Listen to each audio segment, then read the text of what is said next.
कर रहे हैं, पार्ट 3 चल रहा है और सबसे पहले मंगलाचरण से शुरू करेंगे। सिद्धं सम्पूर्णभव्यार्थ सिद्धेः कारणमुत्तमं प्रशस्तदर्शनज्ञान चारित्रप्रतिपादिनं सुरेन्द्रमुकुटाश्लिष्ट पादपद्मांशुकेशरं प्रणमामि महावीर लोकत्रितयमङ्गलम्। मङ्गलं भगवान् वीरो मङ्गलं गौतमो गणी मङ्गलं कुन्दकुन्दाद्यो जैनधर्मोऽस्तु मङ्गलम्। नमो अरिहन्ताणं नमो सिद्धाणं नमो आयर्याणं नमो उवज्जायाणं नमो लोये सवसाहुणं। पंच परमेष्ठी भगवान की जय। 45 मिनट के लिए सभी पापों का त्याग करके 9 बार नमोकार मंत्र पढ़ लें सभी।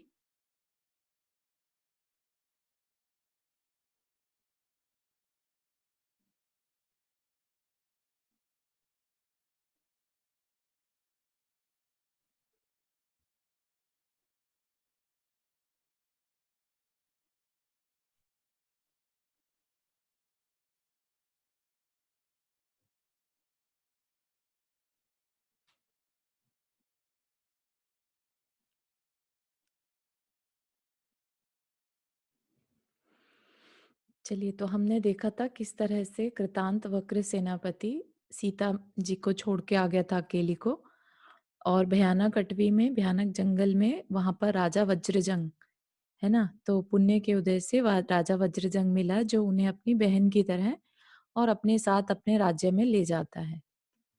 और वापिस आकर वहां से वृतांत वक्र ने जब उन्हें बताया कि किस तरह से सीता जी ने उनके लिए क्या संदेश भेजा, ठीक है ना, तो उसके लिए कह रहे हैं कि इस प्रकार स्नेहपूर्ण चित्त को धारण करने वाली सीता ने जो संदेश दिया है उसे सुनकर किस वीर के उत्तम बुद्धि उत्पन्न नहीं होती। जो स्वभाव से ही भीरु है, यदि उसे दूसरे भय उत्पन्न कराते हैं तो उसके भीरु होने में क्या आश्चर्य। भीरु मतलब डरपोक।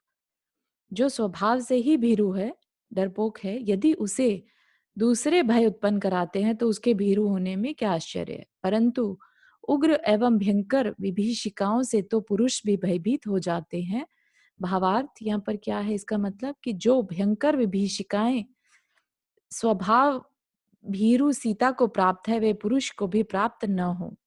मतलब कि जो तकलीफें है ना डरी हुई सीता को प्राप्त है वो कभी किसी पुरुष को भी प्राप्त न हो। हे देव, जो अत्यंत देदीप्यमान दुष्ट हिंसक जंतुओं के समूह से यमराज को भी भय उत्पन्न कराने वाला है, जहां अर्ध शुष्क तालाब की दलदल में फंसे हाथी शुत्कार कर रहे हैं, जहां बेरी बेरी के कांटों में पूंछ के उलझ जाने से सुरा गायों का समूह दुखी हो रहा है, जहां मृग मरीचि में जल की श्रद्धा से दौड़ने वाले हिरणों के समूह व्याकुल हो रहे हैं, जहां करेच की रज के संग से वानर अत्यंत चंचल हो उठे हैं, जहां लंबी लंबी जटाओं के मुख ढक जाने के कारण रीछ चिल्ला रहे हैं। मतलब कि जो वहां का वर्णन अभी भी चल रहा है, कैसी अटवी है, कैसा जंगल है वहां पर, कि किस तरह से हाथी जैसा प्राणी भी वहां पर तकलीफ में है। रीछ जैसे, रीछ मतलब भालू, वो चिल्ला रहे हैं। बानर जो हैं वो बहुत चंचल हो रहे हैं, हिरणों का समूह व्याकुल हो रहा है, तो हर एक तकलीफ में है। जहां प्यास से पीड़ित भेड़ियों के समूह अपनी जिह्वा रूपी पल्लवों को बाहर निकाल रहे हैं, जहां गुमची की फलियों के चटकने तथा उसके दाने ऊपर पड़ने से सांप कुपित हो रहे हैं, जहां वृक्षों का आश्रय लेने वाले जंतु तीव्र वायु के संचार से कहीं वृक्ष टूटकर ऊपर न गिर पड़े इस भय से क्रूर क्रंदन कर रहे हैं, जहां क्षण एक में उत्पन्न बगरूले में धूली और पत्तों के समूह एकदम उड़ने लगते हैं, जहां बड़े बड़े अजगर के संचार से अनेक वृक्ष चूर चूर हो गए हैं, जहां उद्दंड मदोन्मत्त हाथियों के द्वारा भयंकर प्राणी नष्ट कर दिए गए हैं, जो सूकरों के समूह से खोदे गए तालाब के मध्य भाग से कठोर है, जहां का भूतल कांटे गड्ढे व मीठे और मिट्टी के टीले से व्याप्त है, जहां फूलों का रस सूख जाने से घाम से पीड़ित भौरे छटपटाते हुए इधर उधर उड़ रहे हैं, और जो कुपित सेहियों के द्वारा छोड़े हुए कांटों से भयंकर है। ऐसे महावन में छोड़ी हुई सीता क्षण भर भी प्राण धारण करने के लिए समर्थ नहीं है, ऐसा मैं समझता हूँ। तदनंतर जो शत्रु से भी अधिक कठोर थे, ऐसे सेनापति के वचन सुनकर राम विषाद को प्राप्त हुए और उतने से ही उन्हें अपने आप का बोध हो गया, अपनी त्रुटि इस अनुभव में आ गई। वे विचार करने लगे कि मुझ मूर्ख हृदय ने दुर्जनों के वचनों के वशीभूत हो यह अत्यंत निंदित कार्य क्यों कर डाला। कहाँ वह वैसी राजपुत्री और कहाँ यह ऐसा दुख। इस प्रकार विचार कर राम नेत्र बंद कर मूर्छित हो गए। तदनंतर जिसका हृदय स्त्री में लग रहा था, ऐसे राम उपाय करने से चिरकाल बाद सचेत हो अत्यंत दुखी होते हुए परम विलाप करने लगे। ना कई बार हम ऐसा डिसीजन ले लेते हैं जिसका कि कोई रिवर्स नहीं होता और फिर हमारे पास सिवाय पछताने के और कुछ नहीं रह जाता। तो ऐसी ही सिचुएशन राम की भी हो रही है। वे कहने लगे कि हाय सीते, तेरे नेत्र 3 रग के कमल के समान हैं। तू निर्मल गुणों का सागर है। तूने अपने मुख से चंद्रमा को जीत लिया है। तू कमल के भीतरी भाग के समान कोमल है। हे वैदेही, हे वैदेही, शीघ्र ही वचन देओ। यह तो तू जानती ही है कि मेरा हृदय तेरे बिना अत्यंत कातर है, मतलब अत्यंत परेशान है। तू अनुपम शील को धारण करने वाली है, सुंदरी है। तेरा वार्तालाप हितकारी तथा प्रिय है। तेरा मन पाप से रहित है। तू अपराध से रहित थी, फिर भी निर्दय होकर मैंने तुझे छोड़ दिया। हे मेरे हृदय में वास करने वाली, तू किस दशा को प्राप्त हुई होगी। हे देवी, महाभयदायक एवं दुष्ट वन्य पशुओं से भरे हुए वन में छोड़ी गई तू भोगों से रहित हो किस प्रकार रहेगी। तेरे नेत्र मदोन्मत्त चकोर के समान है। तू सौंदर्य रूपी जल की वापिका है, लज्जा और विनय से संपन्न है। हाय मेरी देवी, तू कहाँ गई। हाय देवी, स्वाचोश्वास की सुगंधी से भ्रमर तेरे मुख के समीप इकट्ठे होकर झंकार करते होंगे। उन्हें कर कमल से दूर हटाती हुई तू अवश्य ही खेद को प्राप्त होगी। है ना, कहाँ तो वो वनवास में राम और लक्ष्मण दोनों के साथ होते हुए भी तकलीफ उठा रही थी, अब तो बिल्कुल ही अकेली छोड़ दिया। जो विचार करने पर भी अत्यंत दुस्सह है, ऐसे भयंकर वन में झुंड से बिछड़ी मृगी के समान तू अकेली शून्य हृदय हो कहाँ जाएगी। कमल के भीतरी भाग के समान कोमल एवं सुंदर लक्षणों से युक्त तेरे रेखा जी आपके पास होगा इसका पेज। हाँ है तो सही, मैं भेज दूं कॉपी। हाँ जी, हाँ जी, आप फोटो भेज दीजिए। कितने पेज है? एक ही पेज है बस। बस। हाँ एक्चुअली फर्स्ट। ना नीचे में मैं ऊपर जाके भेजती हूँ, मैं आज वैसे ही पढ़ रही थी ना। अच्छा अच्छा वो मैं जी।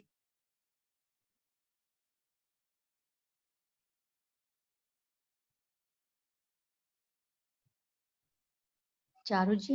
हाँ जी। जय जिनेन्द्र। जय जिने। आज का कल का ही पढ़ रहे थे क्या? नहीं, कल का नहीं पढ़ रहे थे, आगे बढ़े हम। वो जो कृतांत वक्र सेनापति जब सीता को छोड़कर आ गए तो वहां का वर्णन बता रहे हैं कि कैसा था वो जंगल और आपने ये क्या किया, है ना। उनको अच्छा ओके नहीं लग रहा था, तो अब वो पश्चाताप कर रहे हैं कि मैंने ऐसा कैसे कर दिया। राम को बोध हो गया। ओके। हम्म। कहीं पर ये भी है कि राम ने सीता को क्यों निकाला, मतलब उसका पाप क्या था पीछे, सीता ने वो क्या? तो वही था ना, लोक अपवाद के डर से, नहीं भय नहीं, से। पुराने जन्म में ऐसे पाप करने अच्छा से। अच्छा अच्छा अच्छा, हाँ वो आगे आने पर पता चलेगा अपने को कि क्या हुआ था, है ना। है तो डेफिनेटली पिछले भाव का, हम्म, और साथ भी मिला और छोड़ना भी पड़ा, हम्म, है ना। वो और राम ने इतनी बड़ा, मतलब राम को खुद भी चलो कौन से पेज पे है? 230 पेज। 230 पेज। ओके, तुमको ही भेज दूं मैं? हाँ हाँ हाँ, व्हाट्सएप पे भेज दीजिए चाहे टेक्स्ट पे, डजंट मैटर।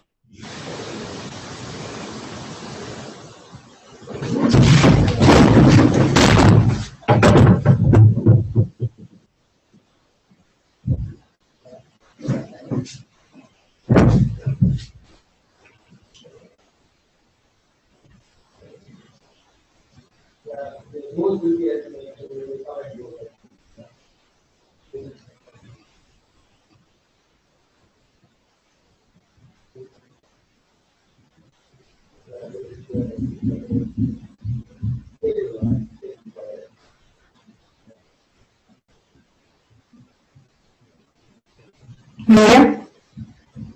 कैसे भेजा आपने रेखा जी? टेक्स्ट पे। टेक्स्ट पे, अच्छा। अभी तो नहीं आया। हाँ, आ गया। तो आप सब सुनिए, मैं पढ़ती हूँ। तो राम अभी बोल ही रहे हैं। रेखा जी, मैं आपको म्यूट पे डाल रही हूँ। तेरे पैर कठोर भूमि के साथ समागम को किस प्रकार सहन करेंगे, अथवा जिनका मन कृत्य और अकृत्य के विवेक से बिल्कुल ही रहित है, ऐसे मलेच्छ लोग तुझे पकड़कर अत्यंत भयंकर पल्ली में ले गए होंगे। अब सब कुछ याद आ रहा है उन्हें कि कैसे कैसे घटनाएं घट सकती थी उनके साथ, है ना।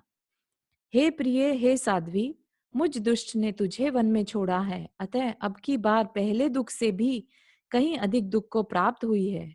अथवा तू खेद खिन्न एवं वन की धूलि से व्याप्त हो रात्रि के सघन अंधकार में सो रही होगी, तो तुझे हाथी ने दबा दिया होगा। जो गीद, रीछ, भालू, श्रृंगाल, खरगोश और उल्लुओं से व्याप्त है, तथा जहां मार्ग दृष्टिगोचर नहीं होता, ऐसे बीहड़ वन में दुखी होती हुई तू कैसे रहेगी। अथवा हे प्रिय, जिसका मुख दाढ़ों से भयंकर है, अंगड़ाई लेने से जिसका शरीर कंपित है, तथा जो तीव्र भूख से युक्त है, ऐसे किसी व्याघ्र ने तुम्हें शब्दागोचर अवस्था को प्राप्त करा दिया है, मतलब तुम्हें खा लिया है।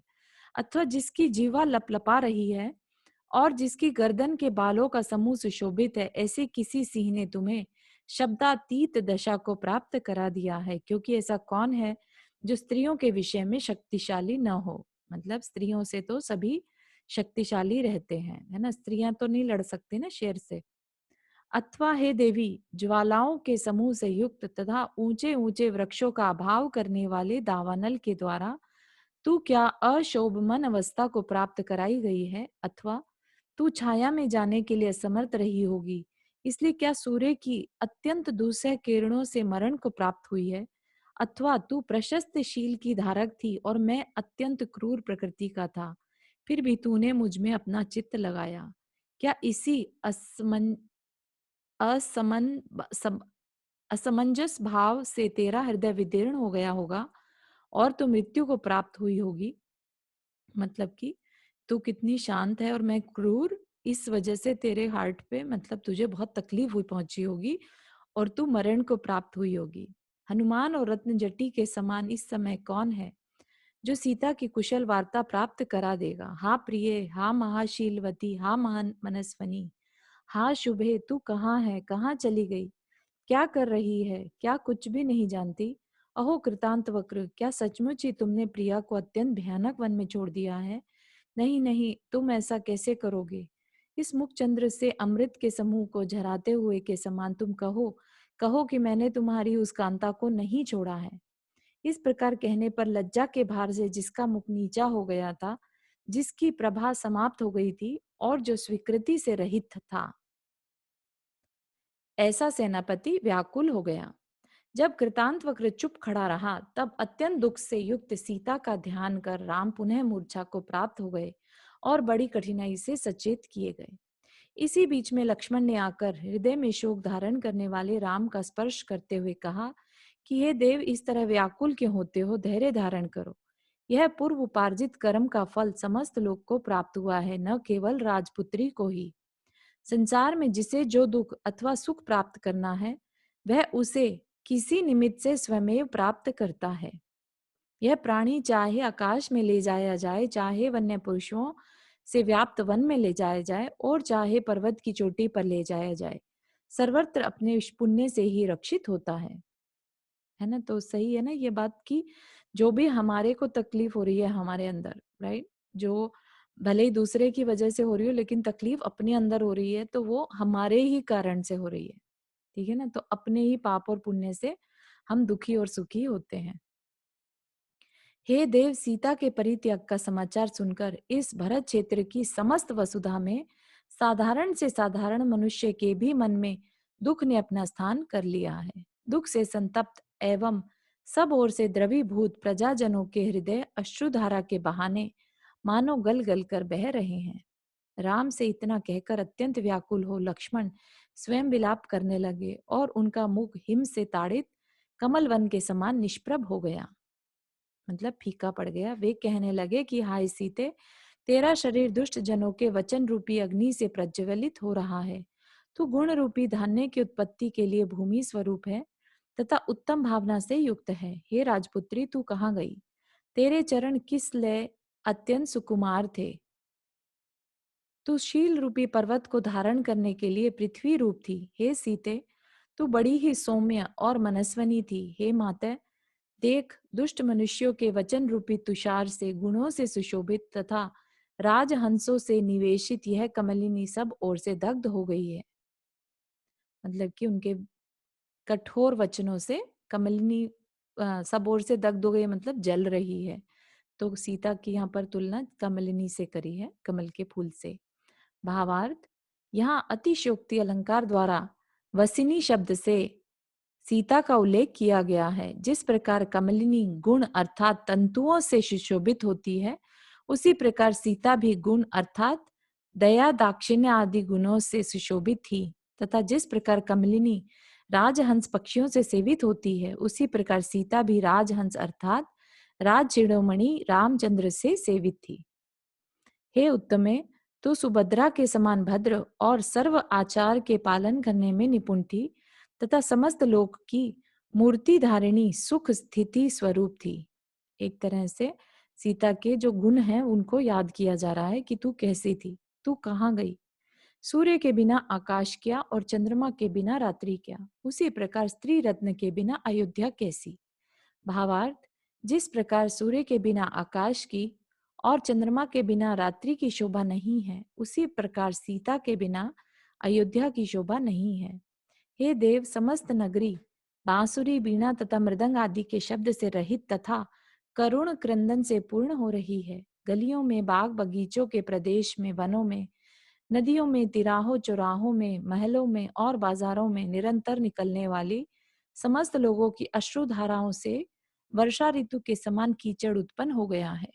यद्यपि जानकी परोक्ष हो गई है, तथापि उसी एक में जिसका मन लग रहा था, ऐसा समस्त संसार अश्रु से गदगद वाणी के द्वारा बड़ी कठिनाई से उच्चारण करता हुआ गुण रूप फलों फूलों की वर्षा से उसकी पूजा करता है, सो ठीक ही है। क्योंकि गुणों से उज्जवल रहने वाली उस जानकी ने समस्त सती स्त्रियों के मस्तक पर स्थान किया है, अर्थात समस्त सतियों में शिरोमणि थी। है ना, उसने बिल्कुल भी इस बात का विरोध नहीं किया कि तुम मुझे ऐसे क्यों छोड़ के जा रहे हो, है ना। स्वयं सीता देवी ने जिसका पालन किया था तथा जो उसके अभाव में उत्कंठा से विवश है, ऐसे शुक आदि चतुर पक्षी भी शरीर को कंपाते हुए अत्यंत दीन रुदन करते रहते हैं। इस प्रकार समस्त मनुष्यों के चित्त के साथ जिसके गुणों का संबंध था, ऐसी जानकी के लिए किस मनुष्य को भारी शोक नहीं है। किंतु हे विद्वान, पश्चाताप करना इच्छित वस्तु के प्राप्त करने का उपाय नहीं है। ऐसा विचार कर धैर्य धारण करना योग्य है ना। पश्चाताप क्या है? एक तरह की गिल्टी की फीलिंग है ना। और वो क्या कह रहे हैं यहाँ पर, धैर्य धारण करना योग्य है, शांत रहना योग्य है। इस प्रकार लक्ष्मण के वचन से प्रसन्न राम ने कुछ शोक छोड़कर कर्तव्य अर्थात करने योग्य कार्य में मन लगाया। उन्होंने जानकी के मरणोत्तर कार्य के विषय में आदर सहित लोगों को आदेश दिया तथा भद्र कलश नामक खजांची को शीघ्र ही बुलाकर यह आदेश दिया कि हे भद्र, सीता ने तुझे पहले जिस विधि से दान देने का आदेश दिया था, उसी विधि से उसे लक्ष्य कर अब भी दान दिया जाए। जैसी आज्ञा हो। यह कहकर शुद्ध हृदय को धारण करने वाला कोषाध्यक्ष 9 मास तक याचकों के लिए इच्छित दान देता रहा। यद्यपि 8,000 स्त्रियां निरंतर राम की सेवा करती थी, है ना, राम की 8,000 पत्नियां थी, तथापि राम पल भर के लिए भी मन से सीता को नहीं छोड़ते थे।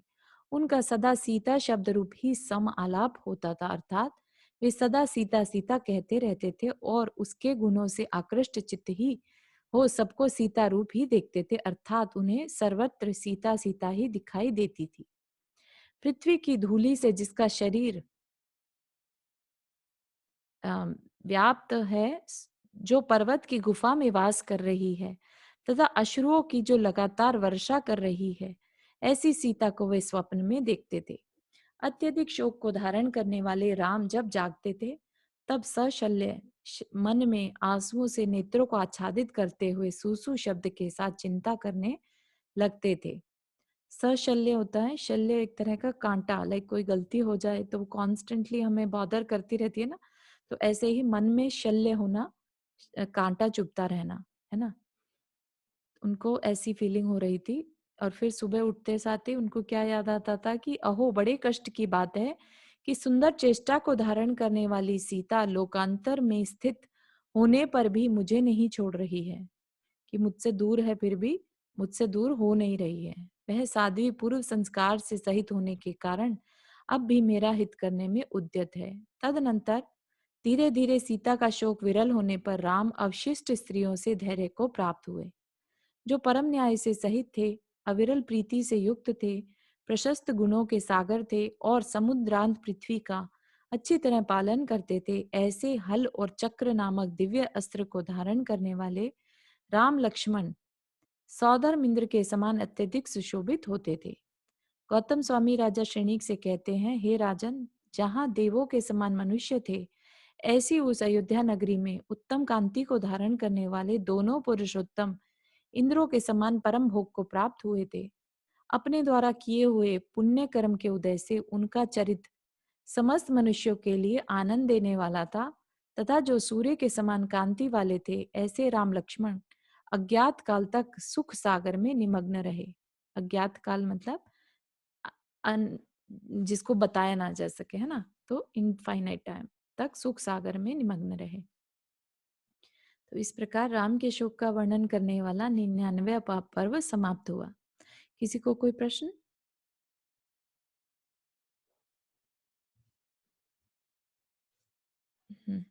अब हम आ रहे हैं 100वें चैप्टर पे। टोटल 125 चैप्टर हैं इसके, तो हमारा ये अराउंड 15 to 20 डेज और चलेगा, फिर डन हो जाएगा। अतनंतर श्री गौतम स्वामी कहते हैं कि हे नरेश्वर, इस प्रकार यह वृतांत तो रहा, अब दूसरा लवणांकुश से संबंध रखने वाला वृतांत कहता हूं, सो सुन। लवणांकुश कौन है? यहाँ पर राम और सीता के पुत्र, है ना, क्योंकि वो गर्भवती थी और जुड़वा बच्चे थे। तदनंतर जानकी नंदिनी के कृष शरीर ने धवलता धारण की, सो ऐसा जान पड़ता था मानो समस्त प्रजाजनों के निर्मल पुण्य ने उसे ग्रहण किया था, इसलिए उसकी धवलता से ही उसने धवलता धारण की हो। स्तनों के सुंदर चुचुक संबंधी अग्रभाग श्याम वर्ण से युक्त हो गए, सो ऐसे जान पड़ते थे मानो पुत्र के पीने के लिए स्तन रूपी घट मुहर बंद करके ही रख दिए हों। उसकी स्नेहपूर्ण ध्वल दृष्टि उस समय परम माधुर्य को धारण कर रही थी, मानो दूध के लिए उसके मुख पर चौड़ी चौड़ी दूध की नदी हिलाकर रख दी हो। उसकी शरीर यष्टि सब प्रकार के मंगलों से के समूह से युक्त थी, इसलिए ऐसी जान पड़ती थी मानो अपरिमित एवं विशाल कल्याणों का गौरव प्रकट करने के लिए ही युक्त थी। जब सीता मणिमयी निर्मल फर्श पर धीरे धीरे पैर रखती थी, तब उनका प्रतिबिंब नीचे पड़ता था। उससे ऐसा जान पड़ता था मानो पृथ्वी प्रतिरूपी कमल के द्वारा उसकी पहले से ही सेवा कर रही हो, है ना। तो उनका काम तो अच्छे से होना ही था, लेकिन सिर्फ यह है कि पति से दूर है। प्रसूति काल में जिसकी आकांक्षा की जाती है, ऐसी जो पुतली का सीता की शैया के समीप रखी गई थी, उसका प्रतिबिंब सीता के कपोल में पड़ता था। उससे वह पुतलिका लक्ष्मी के समान दिखाई देती थी। ये चीज मुझे नहीं मालूम क्या होता है ये पुतलिका प्रसूति काल। डॉल। हाँ, वही लग तो रहा है, लेकिन प्रसूति काल में जिसकी आकांक्षा की जाती है, ऐसी जो पुतलिका सीता की शैया के समीप रखी थी, उसका प्रतिबिंब सीता के कपोल में पड़ता था। कपोल गाल होते हैं, पड़ता था, जिससे वह पुतलिका पुतलिका मीन्स लक्ष्मी। डॉल जैसा कुछ तो रहेगा। हाँ हाँ, लेकिन मतलब डॉल का मैन मतलब मे बी उस टाइम पे ऐसा कुछ चलता हो कि हाँ नहीं, जैसे गर्भवती अब भी जैसे प्रसूति फोटो काल में, लगाते हैं तो उस समय हाँ, ऐसा रखते होंगे, ये भी नजर हो सकता है उतारने ना। के लिए हाँ कुछ ऐसा। हाँ।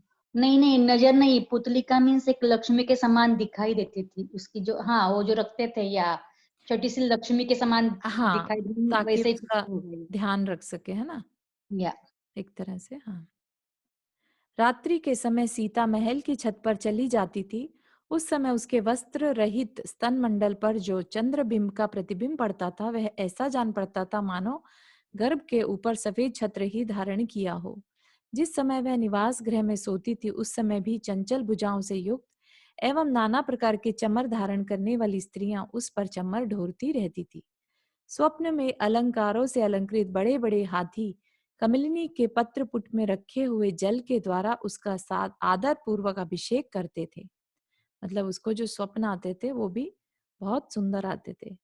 जब वह जागती थी तब बार बार जय जय शब्द होता था, जिससे ऐसा जान पड़ता था मानो महल के ऊर्ध्व भाग में सुशोभित पुतलियां ही जय जय शब्द कर रही हूँ। महल के ऊर्ध्व भाग में सुशोभित पुतलियां एक तरह की मूर्तियां टाइप की है ना, जो उकेर दी जाती है ना जैसे, तो वैसा पत्थर की। जब वह परिवार के लोगों को बुलाती थी तब आज्ञा देव इस प्रकार के संभ्रम सहित शरीर रहित परम कोमल वचन अपने आप उच्चारित होने लगते थे। वह मनस्विनी क्रीड़ा में भी किए गए आज्ञा भंग को नहीं सहन करती थी तथा अत्यधिक शीघ्रता के साथ किए हुए कार्यों में भी विभ्रम पूर्वक भवें घुमाती थी। मतलब कि मजाक में भी अगर कोई कार्य कह देती थी तो वो हो जाता था उसका। यद्यपि समीप में इच्छा अनुकूल मणियों के दर्पण विद्यमान रहते थे, तथापि उसे उभारी हुई तलवार के अग्रभाग में मुख देखने का व्यसन पड़ गया था। वीणा आदि को दूर कर स्त्री जनों को नहीं रुचने वाली धनुष का टंकार का शब्द ही उसके कानों में सुख उत्पन्न करता था। उसके नेत्र पिंजड़ों में बंद सिंहों के ऊपर परम प्रीति को प्राप्त होते थे और मस्तक तो बड़ी कठिनाई से नम्रीभूत होता मानो खड़ा ही हो गया हो। तदनंतर नवम महीना पूर्ण होने पर जब चंद्रमा श्रवण नक्षत्र पर था, तब श्रावण मास की पूर्णिमा के दिन उत्तम मंगलाचार से युक्त समस्त लक्षणों से परिपूर्ण एवं पूर्ण चंद्रमा के समान मुख वाली सीता ने सुख पूर्वक सुखदायक दो पुत्र उत्पन्न किए। उन दोनों के उत्पन्न होने पर प्रजा नृत्यमयी के समान हो गई और शंखों के शब्दों के साथ भेरियों एवं नगाड़ों के शब्द होने लगे। बहन की प्रीति से राजा ने ऐसा महान उत्सव किया जो उन्मत्त मनुष्य लोक के समान था और सुंदर संपत्ति से सहित था। उनमें से एक ने अनंग लवण नाम को अलंकृत किया और दूसरे ने सार्थक भाव से मदनांकुश नाम को सुशोभित किया। तदनंतर माता के हृदय को आनंद देने वाले प्रवीर पुरुष के अंकुर स्वरूप वे दोनों बालक क्रम क्रम से वृद्धि को प्राप्त होने लगे।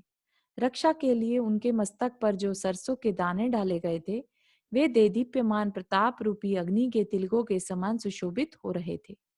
है ना, तो यहाँ पर फिर से वो एक रिचुअल आ गया कि सरसों के दाने सिर पर डाल रहे हैं ताकि रक्षा हो सके। है ना, हम भी करते हैं ना, सरसों के दाने यूज करते हैं विधान वगैरह में, शुभ कार्यों में। गो रोचना की पंख से पीला पीला दिखने वाला उनका शरीर ऐसा जान पड़ता था मानो अच्छी तरह से प्रकट होने वाले स्वाभाविक तेज से ही घिरा हो। स्वर्णमाला से खचित व्याघ्र संबंधी नखों की बड़ी बड़ी पंक्ति उनके हृदय पर ऐसी सुशोभित हो रही थी मानो दर्प के अंकुरों का समूह ही हो। स्वर्णमाला से खचित मतलब कि उनके गले में जो माला थी वो ऐसी लगती थी जैसे व्याघ्र के नाखूनों की पंक्ति हो। है ना, उनके हृदय पर ऐसी सुशोभित हो रही थी मानो दर्प के अंकुरों का समूह ही हो। सब लोगों के मन को हरण करने वाला जो उनका अव्यक्त प्रथम शब्द था, वह उनके जन्मदिन की पवित्रता के सत्यंकार के समान जान पड़ता था, अर्थात उनका जन्मदिन पवित्र दिन है यह सूचित कर रहा था। जिस प्रकार पुष्प भ्रमरों के समूह को आकर्षित करते हैं, उसी प्रकार उनकी भोली भोली मनोहर मुस्कानें सब ओर से हृदय को आकर्षित करती थी। माता के क्षीर से सिंचन से उत्पन्न विलास हास्य के समान जो छोटे छोटे दांत थे, उनसे उनका मुख रूपी कमल अत्यंत सुशोभित हो रहा था। धाई के हाथ की उंगली पकड़कर 5-6 डग देने वाले उन दोनों बालकों ने किसका मन हरण नहीं किया था। मतलब अब वो धीरे धीरे बड़े होने लगे। इस प्रकार सुंदर क्रीड़ा करने वाले उन पुत्रों को देखकर माता सीता शोक के समस्त कारण भूल गई। इस तरह क्रम क्रम से बढ़ते तथा स्वभाव से उदार विभ्रम को धारण करते हुए वे दोनों सुंदर बालक विद्या ग्रहण के योग्य शरीर की अवस्था को प्राप्त हुए। तदनंतर उनके पुण्य योग से सिद्धार्थ नामक एक प्रसिद्ध शुद्ध हृदय क्षुल्लक राजा वज्रजंग के घर आया। एक क्षुल्लक महाराज उनके घर आए, उनका नाम था सिद्धार्थ। वह क्षुल्लक महाविद्याओं के द्वारा इतना पराक्रमी था कि तीनों संध्याओं में प्रतिदिन मेरु पर्वत पर विद्यमान जिन प्रतिमाओं की वंदना कर क्षण भर में अपने स्थान पर आ जाता था।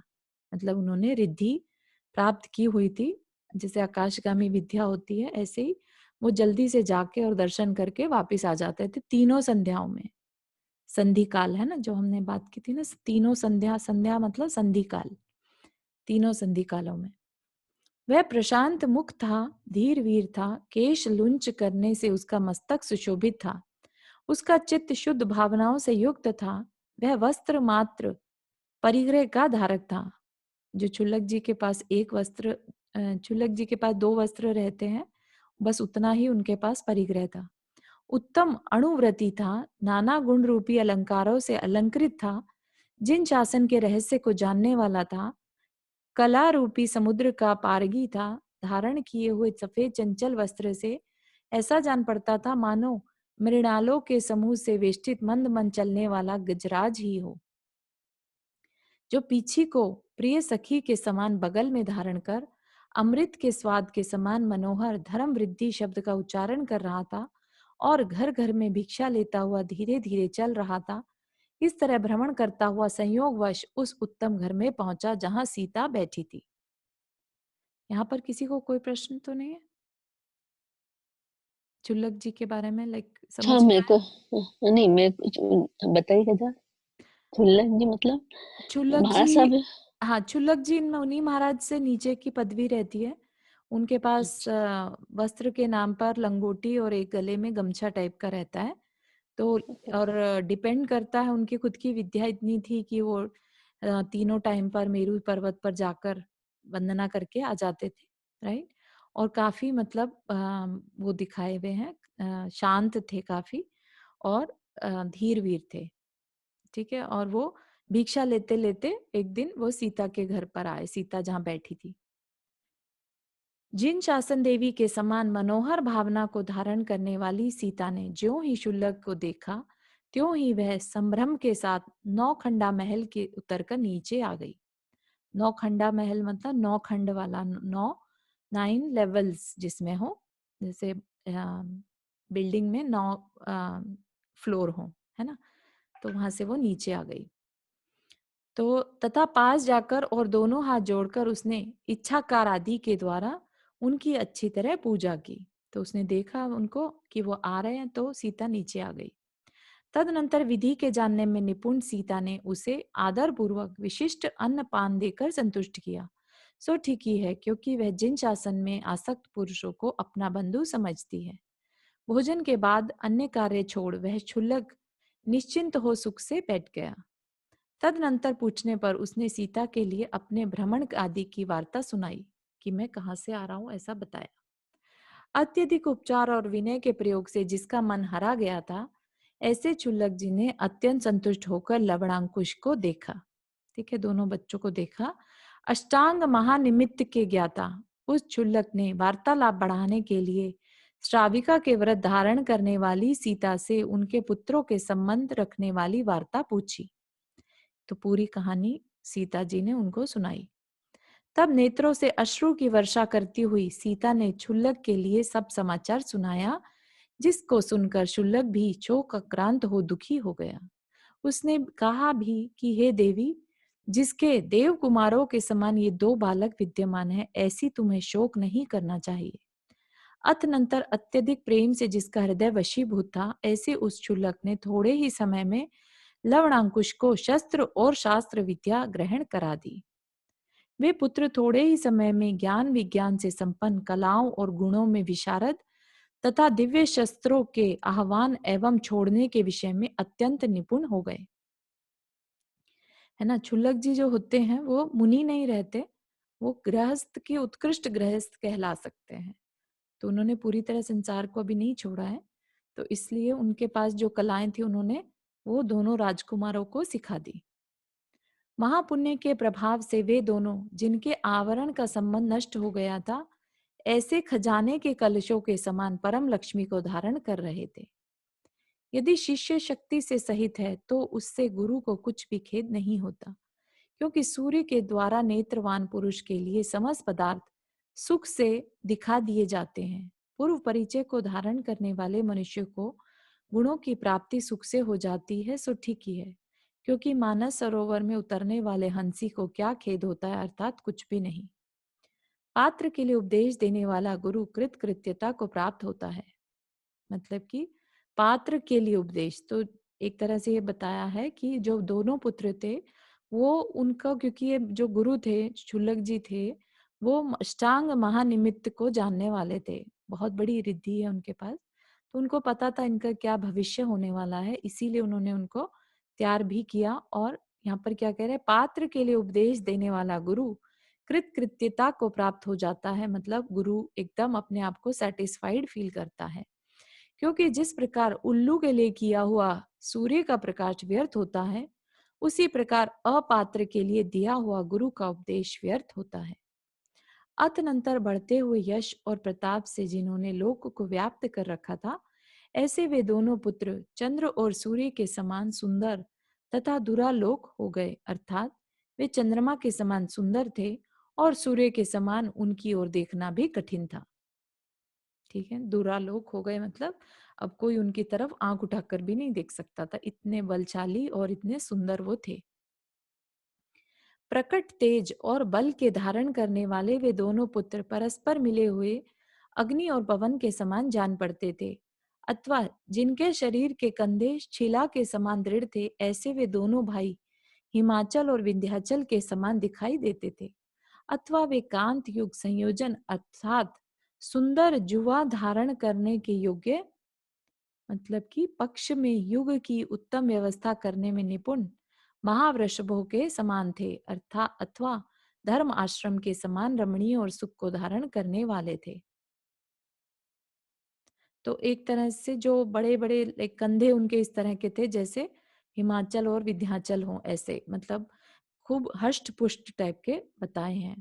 ठीक है, महावृषभ होता है बैल, मतलब वृषभ जो महावृषभ के समान थे, रमणीय और सुख को धारण करने वाले थे, अथवा वे समान समस्त तेजस्वी मनुष्यों के उदय तथा अस्त करने में समर्थ थे, इसलिए लोग उन्हें पूर्व और पश्चिम दिशाओं के समान देखते थे।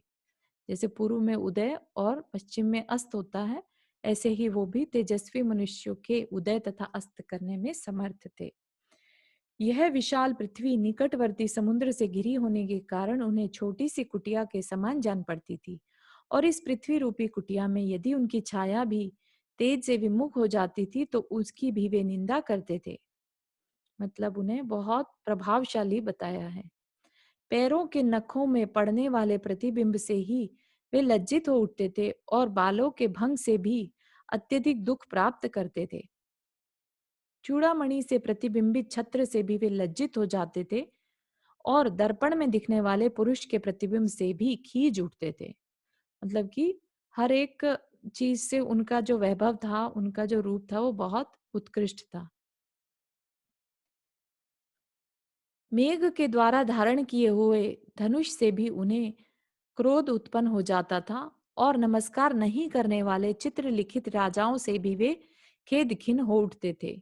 अपने विशाल तेज की बात दूर रहे, अर्थात अत्यंत अल्प मंडल में संतोष को प्राप्त हुए सूर्य के भी तेज से यदि कोई रुकावट डालता था तो उसे अनादर की दृष्टि से देखते थे। मतलब उनके अंदर इतना कॉन्फिडेंस था। जिसका शरीर दिखाई नहीं देता था, ऐसी बलिष्ठ वायु को भी वे खंडित कर देते थे, तथा चमरी गाय के बालों से विजित हिमालय के ऊपर भी उनका क्रोध भड़क उठता था। समुद्रों में भी जो शंख पड़ रहे थे, उन्हीं से उनके चित्त खिन्न हो जाते थे, तथा समुद्रों के अधिपति वरुण को भी वे सहन नहीं करते थे। तो जो बात समझ में आ रही है वो यहाँ पर कि वो थोड़े से तनुक मिजाज टाइप के, जैसे होता है ना, जल्दी से गुस्सा हो जाने वाले, और बहुत प्रभावकारी थे। छत्रों से सहित राजाओं को भी वे निरछाया अर्थात छाया से रहित कर देते थे और सत्पुरुषों के द्वारा सेवित होने पर प्रसन्न हो मुख सुख से मधु छोड़ते थे, अर्थात उनसे मधुर वचन बोलते थे। वे साथ साथ उत्पन्न हुए प्रताप से दूरवर्ती दुष्ट राजाओं के वंश को भी ग्लानि उत्पन्न कर रहे थे, अर्थात दूरवर्ती दुष्ट राजाओं को भी अपने प्रताप से हानि पहुंचाते थे। फिर निकटवर्ती दुष्ट राजाओं का तो कहना ही क्या है कि दूर से जो दूर रहने वाले खराब राजा थे, दुष्ट राजा थे, वो भी उनसे डरे रहते थे, तो पास वाले राजाओं का तो कहना ही क्या। निरंतर शस्त्र धारण करने में उनके हस्त तल काले पड़ गए थे, जिससे ऐसा जान पड़ता था मानो शेष अन्य राजाओं के प्रताप रूपी अग्नि को बुझाने से ही काले पड़ गए थे। अभ्यास के समय उत्पन्न धनुष के गंभीर शब्दों से ऐसा जान पड़ता था मानो निकटवर्ती समस्त दिशा रूपी स्त्रियों से वार्तालाप ही कर रहे हों। जैसा लवण है वैसा ही अंकुश है, इस प्रकार उन दोनों के विषय में लोगों के मुख से शब्द प्रकट होते थे तथा दोनों ही शुभ अभ्युदय से सहित थे। शुभ अभ्युदय, अभ्युदय होता है पुण्य, शुभ अभ्युदय से सहित थे, जो नव यौवन से संपन्न थे और महासुंदर चेष्टाओं के धारक थे। ऐसे लवण और अंकुश पृथ्वी में प्रसिद्धि को प्राप्त हुए। वे दोनों समस्त लोगों के द्वारा अभिनंदन करने के योग्य थे और सभी लोगों की उत्सुकता को बढ़ाने वाले थे। पुण्य से उनके स्वरूप की संरचना हुई थी तथा उनका दर्शन सबके लिए सुख का कारण था, है ना। होगा भी क्यों नहीं, क्योंकि पिता जिनके राम थे और माता जिनकी सीता, सोच के भी गूज बम्स आ जाए कि ऐसे इतना पुण्य उनका था कि ऐसे घर में उनका जन्म हुआ। युवती स्त्रियों के मुख रूपी कुमुदिनी के विकास के लिए वे दोनों शरद ऋतु के पूर्ण चंद्रमा थे और सीता के हृदय संबंधी आनंद के लिए मानो चलते फिरते सुमेरु ही हों। वे दोनों अन्य कुमारों के में सूर्य के समान थे। सफेद कमलों के समान उनके नेत्र थे। वे द्वीप कुमार नामक देवों के समान थे, जो भवनवासी देव होते हैं उनके समान थे, तथा उनके वक्षस्थल श्रीवत्स चिन्ह से अलंकृत थे। श्रीवत्स चिन्ह होता है छाती पर एक फूल टाइप का, ठीक है, फूल पत्तियों वाला, 8 पत्तियों वाला ऐसा चिन्ह था उनके। अनंत पराक्रम के आधार थे, संसार समुद्र के तट पर स्थित थे, परस्पर महाप्रेम रूपी बंधन से बंधे थे।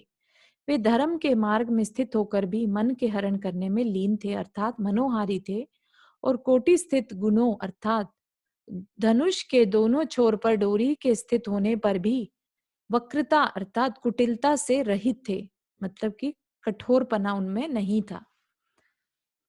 परिहार पक्ष में उनके गुण करोड़ों की संख्या में स्थित थे तथा वे मायाचार रूपी कुटिलता से रहित थे।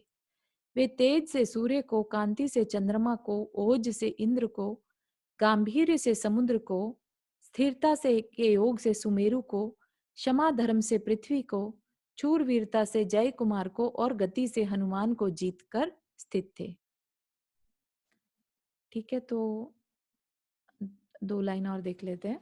वे छोड़े हुए बाण को भी अपने वेग से पास ही में पकड़ सकते थे तथा विशाल जल में मगरमच्छ तथा नाके आदि जल जंतुओं के साथ क्रीड़ा करते थे। मदमदाते महागजों के साथ युद्ध कर भी वे श्रम संबंधी सुख को प्राप्त नहीं होते थे तथा उनकी शरीर की प्रभा से भयभीत होकर ही मानो सूर्य की किरणों का समूह स्खलित हो गया था। वे धर्म की अपेक्षा साधु के समान, सत्व अर्थात धैर्य की अपेक्षा अर्क कीर्ति के समान, सम्यक दर्शन की अपेक्षा पर्वत के समान और दान की अपेक्षा श्री विजय बलभद्र के समान थे।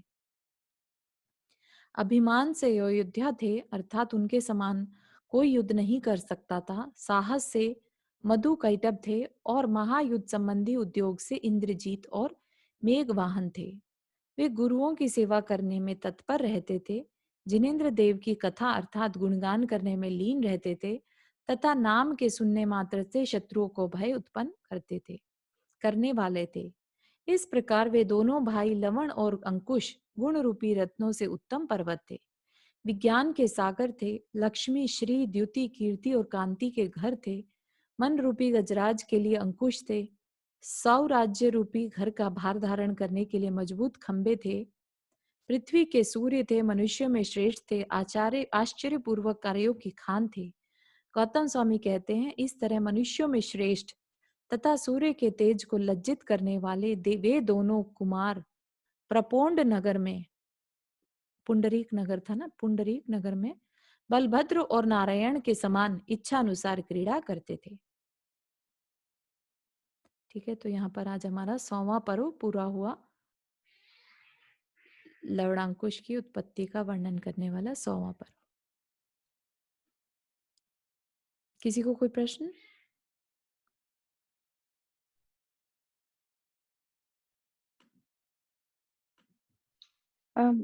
चारू जी, एक पूछना था। तो हम्म, ये लव कुश भी हो रहे हैं, तो इनका भी तो भाग्य और कर्म साथ साथ चल रहा है इनके साथ, राइट?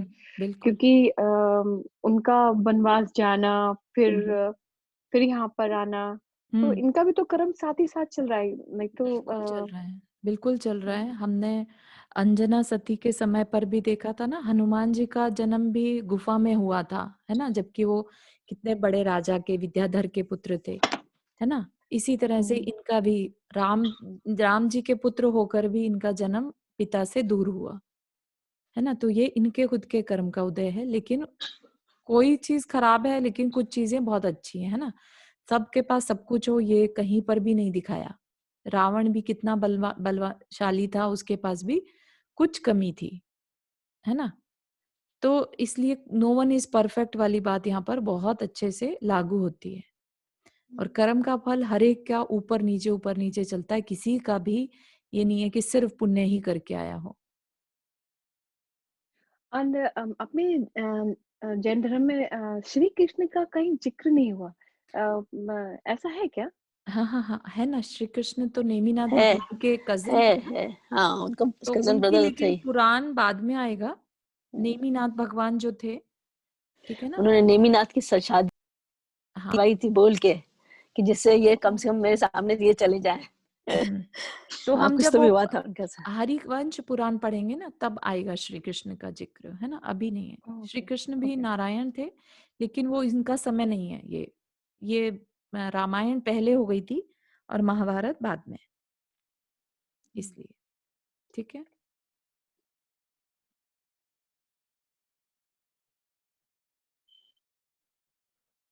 ठीक है, तो आज के लिए इतना ही रखते हैं। जिनवानी स्तुति।